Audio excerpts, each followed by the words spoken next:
बिहार में election commission ने एक ऐसा फैसला लिया जिसके बाद ये जो पूरा मामला था वो सुप्रीम कोर्ट तक पहुंच गया और अब सुप्रीम कोर्ट ने कुछ ऐसा फैसला दिया है जिसके बाद इलेक्शन कमीशन को कहीं ना कहीं जोरदार झटका जरूर लगा है। तो चलिए विस्तार से समझते हैं कि आखिर बिहार में इलेक्शन कमीशन को क्या जोरदार झटका लगा है। दरअसल सुप्रीम कोर्ट ने बिहार में मतदाता सूची के विशेष गहन पुनरीक्षण यानी SIR पर रोक लगाने से इनकार कर दिया, क्योंकि सुनवाई के दौरान इस पर रोक लगाने की मांग ही नहीं की गई। बिहार में चुनाव से पहले वोटर लिस्ट रिवीजन पर सुप्रीम कोर्ट ने कहा है कि उसे चुनाव आयोग के किसी ऐसे कदम से समस्या नहीं है। समस्या दरअसल इसकी टाइमिंग से है, क्योंकि सुप्रीम कोर्ट ने यह कहा है कि बिहार में मतदाता सूची का विशेष गहन पुनरीक्षण यानी SIR कराने के चुनाव आयोग के कदम में तर्क और व्यवहारिकता शामिल है। लेकिन अदालत ने विधानसभा चुनाव से कुछ महीने पहले होने वाली इस कवायद के समय पर सवाल उठाया है। सुप्रीम कोर्ट ने कहा है कि अगर आपको ये करना ही था तो फिर आपने इतनी देरी क्यों करी? ये चुनाव से ठीक पहले नहीं होना चाहिए। दरअसल इस पूरे मामले में दायर कई याचिकाओं पर सुप्रीम कोर्ट में सुनवाई हुई। जस्टिस सुधांशु धूलिया और जस्टिस जॉय माल्या बागची ने इस केस की सुनवाई की और अपना फैसला सुनाया।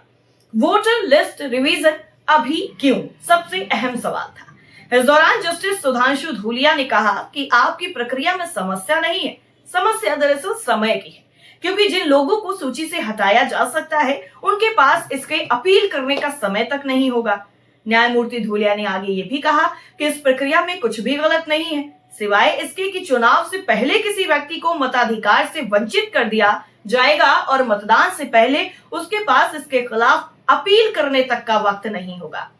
एक बार मतदाता सूची अंतिम हो जाता है तो अदालतें उसे नहीं छुएंगी, जिसका साफ तौर पर अर्थ ये होगा कि वंचित व्यक्ति के पास चुनाव से पहले उसे इस लिस्ट को चुनौती देने का ऑप्शन ही नहीं होगा। इसके अलावा सुप्रीम कोर्ट ने आधार कार्ड को पहचान पत्र के रूप में मान्यता न देने को लेकर भी चुनाव आयोग के फैसले पर सवाल उठाया है।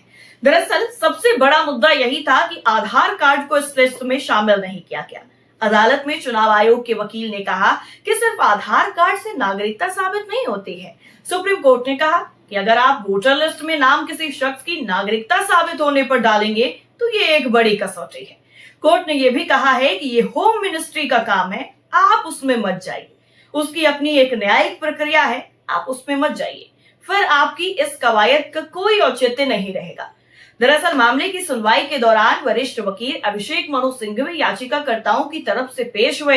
उन्होंने दलील दी कि किसी को भी मतदाता सूची से बाहर करने की प्रक्रिया ये है कि एक व्यक्ति किसी के खिलाफ अपनी आपत्ति का सबूत देता है, फिर चुनाव आयोग सुनवाई के लिए नोटिस जारी करता है। लेकिन यहाँ सामूहिक रूप से 4 से 7 करोड़ लोगों को निलंबित कर दिया गया है और कहा गया है कि अगर आप फॉर्म नहीं भरते हैं तो आप बाहर हो जाएंगे। इससे पहले याचिकाकर्ताओं में से एक वरिष्ठ अधिवक्ता गोपाल शंकर नारायण ने तर्क दिया था कि चुनाव आयोग का ये संशोधन मनमाना और भेदभावपूर्ण है, क्योंकि ये मतदाता सूची में 1 दशक से ज्यादा वक्त से शामिल मतदाताओं को अपनी नागरिकता फिर से सत्यापित करने के लिए बाध्य करता है और ऐसा करने के लिए उन्हें आधार जैसे सरकारी पहचान पत्रों का उपयोग भी नहीं करना होगा। इसके साथ ही वरिष्ठ वकील शंकर नारायण ने यह भी कहा कि चुनाव आयोग का यह भी कहना है कि आखिरी बार रिवीजन 2003 में किया गया था, तब बिहार की जनसंख्या 4 करोड़ थी। अब बिहार की जनसंख्या काफी बढ़ गई है और इसके बाद 10 चुनाव भी हो चुके हैं। अब चुनाव से कुछ ही महीने पहले आयोग ये कदम उठा रहा है और 30 दिन में मतदाता सूची भी जारी होनी है। उन्होंने कहा है कि हैरान करने वाली बात यह है कि आयोग ये कहता है कि वो आधार कार्ड को सत्यापन के लिए स्वीकार नहीं करेंगे। हालांकि इससे जुड़े कानून में बदलाव हुए हैं और ये मान्यता दी गई है कि आधार को सत्यापन के लिए स्वीकार किया जाएगा, लेकिन ये अब कहते हैं कि आधार को माना ही नहीं जाएगा। सुनवाई के दौरान चुनाव आयोग ने सुप्रीम कोर्ट को बताया कि आधार नागरिकता का प्रमाण नहीं है, तो आयोग ने यह भी कहा है कि लोगों को उनके वोट देने के अधिकार से वंचित करने का कोई इरादा नहीं है। आयोग को मतदाता सूचियों में संशोधन करने का अधिकार है। चुनाव आयोग ने भरोसा दिया है कि सुनवाई और उचित प्रक्रिया के बिना किसी का भी नाम नहीं हटाया जाएगा। चुनाव आयोग ने गैर सरकारी संगठनों द्वारा दायर याचिकाओं पर आपत्ति जताई और कहा कि वो बिहार के मतदाता ही नहीं है, यानी बिहार में अगर कुछ हो रहा है तो उस पर कोई दूसरे लोग ऑब्जेक्शन नहीं कर सकते क्या?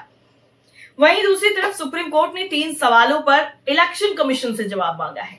सुप्रीम कोर्ट ने बिहार विधानसभा चुनाव के मद्देनजर मतदाता सूची संशोधन पर चुनाव आयोग से 3 सवालों पर जवाब मांगा है। ये 3 सवाल हैं, जिसमें पहला है, चुनाव आयोग के पास ऐसे विशिष्ट मुहिम के लिए क्या कानूनी अधिकार है? दूसरा, इस मुहिम की प्रक्रिया क्या होगी? तीसरा, इसका समय क्या होगा? कोर्ट ने पूछा है कि पुनरीक्षण अभ्यास को आगामी चुनाव से क्यों जोड़ा जा रहा है? अगर इस प्रक्रिया की वजह से किसी को चुनाव से बाहर रखा गया तो क्या आप उनकी सुनवाई करेंगे? सुप्रीम कोर्ट ने भी कहा है कि क्या आप 6 महीने के भीतर संशोधन पूरा कर लेंगे?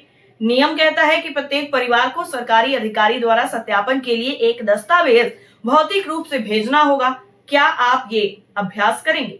यानी कुल मिलाकर के सुप्रीम कोर्ट ने इलेक्शन कमीशन पर कई तरीके के सवाल दागे हैं और साथ ही साथ आधार कार्ड और राशन कार्ड को लेकर भी एक अहम फैसला दिया है, जिसमें इलेक्शन कमीशन से ये कहा गया है कि आप इनकी वैलिडिटी ये साबित करने के लिए नहीं कर सकते कि नागरिकता इससे साबित होती है। वो गृह मंत्रालय का काम है, आप उसको करने दीजिए।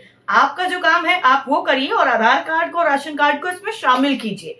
यानी कुल मिलाकर के इलेक्शन कमीशन को जोरदार झटका लगा है। आपका क्या मानना है इस रिपोर्ट को लेकर? कमेंट करके जरूर बताइए और हाँ, आपके अपने कुल्हड़ न्यूज को लाइक कीजिए, शेयर कीजिए और सब्सक्राइब करना बिल्कुल ना भूलें। नमस्कार।